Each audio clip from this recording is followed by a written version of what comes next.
هلو يا مامز، لو انت بتفكري تشتري جهاز بامبنج ومش عارفه تشتري انهي نوع، وفي انواع كتير قدامك وفي انواع كتير في السوق وفي اسعار رخيصه وفي اسعار غاليه قوي ومش عارفه تشتري انهي، فانا هقول لك على كام جهاز دول ما تجيبهمش ابدا ابدا ابدا ابدا، انك لكانك بترمي فلوسك في الارض. اول حاجه، هاي انا مس مروه، نيرس وام في نفس الوقت، وقلت قبل كده ان انا عندي بنت عندها سنه و8 شهور. السنه و8 شهور دول انا مش عارفه هي حاجه حلوه ولا لا، بس انا ما رضعتش بنتي خالص. انا طول الفتره دي كلها بعمل بامبنج بده وبديها على طول اللبن. فانا هقول لكم ايه هي الاجهزه اللي ما تجيبهاش خالص خالص خالص خالص. انت مامي ولسه جديده فتعملي اشتراك في القناه، لان انا هنزل حاجات كتير قوي خاصه بالرضاعه وخاصه بتربيه الطفل، والاشتراك ده يا جماعه بيساعدني وبيديني حافز ان انا اكمل، كانه حد بيقول لي شكرا كده وبيديني يعني انبساط كتير. فاعملوا اشتراك في القناه واعملوا كومنت، انا برد على كل الكومنتات، اي سؤال اي حاجه اكتبوا وانا هرد عليكم على طول. وانا امتى اصلا اشتري جهاز بامبنج؟ بشتري جهاز بامبنج لو انا بشتغل، ابني هينزل حضانه، ابني هيغيب عني يوم، حتى لو يوم، هاتي جهاز بامبنج.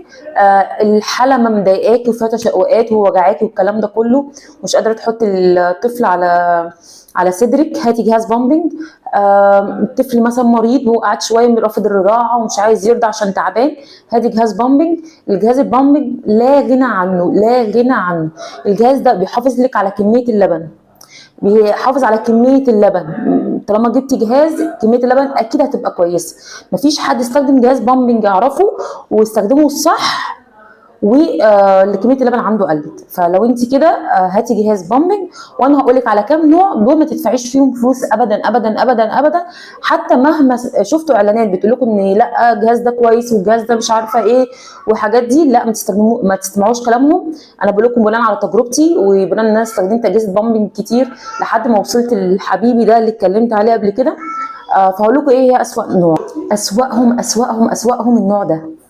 انا هحط صورته ان انا جبته واشتريته، قعد معايا شويه صغيرين ورميته في الزباله، انا بجد هو ازاي اشتريته اصلا؟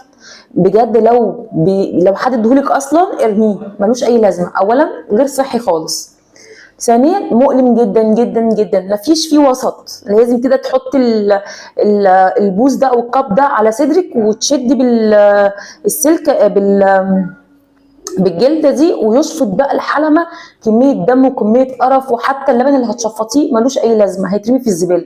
مؤلم مؤلم مؤلم بطريقه يعني مش عايزه اقول لكم بجد.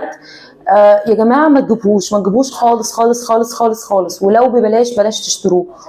تاني حاجه بقى النوع ده انا كنت استخدمته فتره وقعدت استخدمه اسبوع، انا ما قدرتش استخدمه اكتر من اسبوع والله العظيم.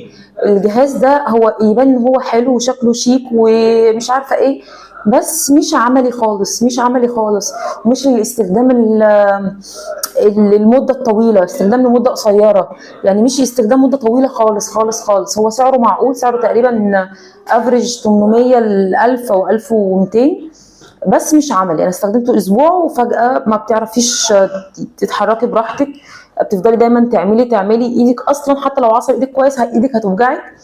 فانا حاسه لو انت هتدفعي 1000 جنيه في جهاز، لا حوشي وحط عليهم 2000 او 3000 جنيه وهاتي حتى لو جهاز من كويسين مستعمل.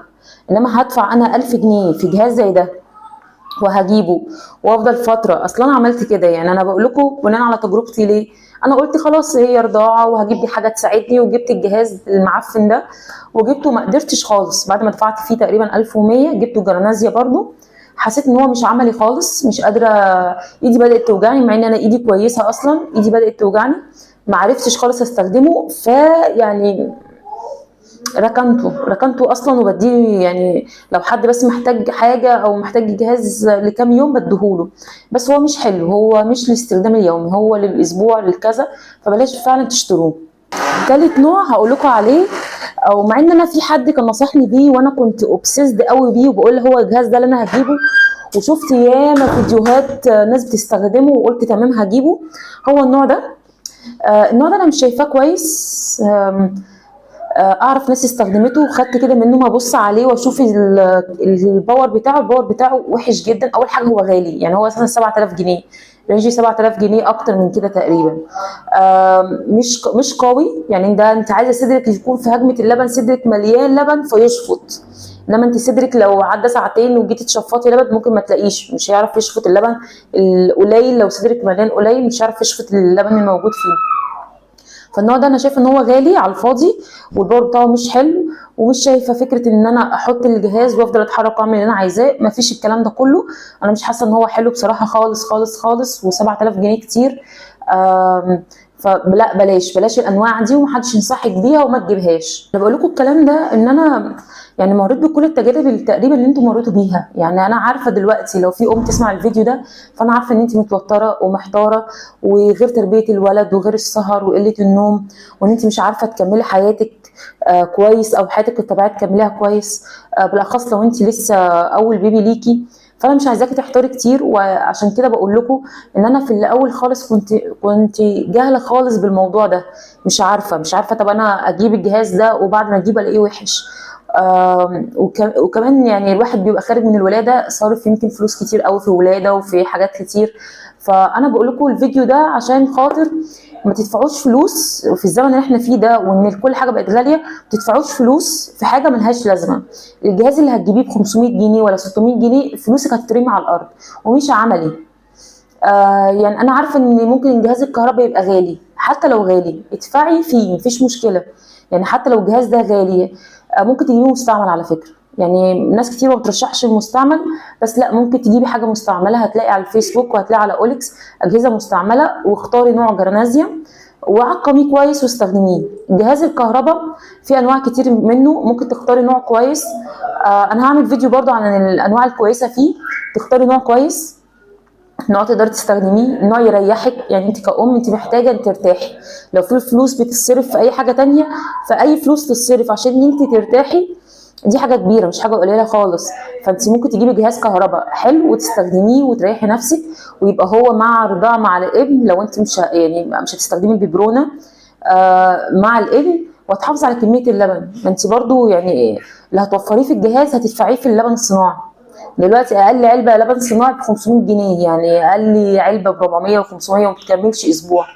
فليه؟ يعني انا هحط لكم كميه اللبن اللي كنت بشفطها لبنتي بسبب الجهاز، مش بسبب ان هي مش جينات ومش انا مخلوقه كده. ده بسبب الجهاز بصراحه، بسبب الجهاز وبسبب التغذيه الكويسه. هو ده اللي مخلي كميه اللبن كتيره، وخلاني طول ما انا في فتره شغلي، طول ما انا سايبه بنتي في حته بيستخدموا اللبن انا كنت مخزناه ده. انا ما استخدمتش ابدا ابدا صناعي ابدا. فانا بقول لكم والله الكلام ده كله كنصيحه كاخت ليكم. معلش تعالي على نفسك، حاولي تجيبي جهاز كويس شفطي بيه وخزني اكياس. هوريكم اكياس اللبن هحطها لكم هنا، دي اكياس اللبن اللي بتتحفظ، وهوريكم كمان ايه احسن نوع. يعني اتمنى اكون فدتكم، واتمنى لو في اي سؤال او اي حاجه تكتبوا لي في الكومنتات. انا بفرح جدا بكومنتاتكم. واعملوا اشتراك في القناه، الاشتراك ده بيبقى حافز لي ان انا اكمل وان انا اساعدكم. وبجد ميرسي. ولو في حد بيستخدم جهاز تشفيط او جهاز مامينج يقول لي هو بيستخدم ايه، ويقول اذا كان حلو او لا او سعره، ويكتب في الكومنتات عشان يفيد غيره. باي.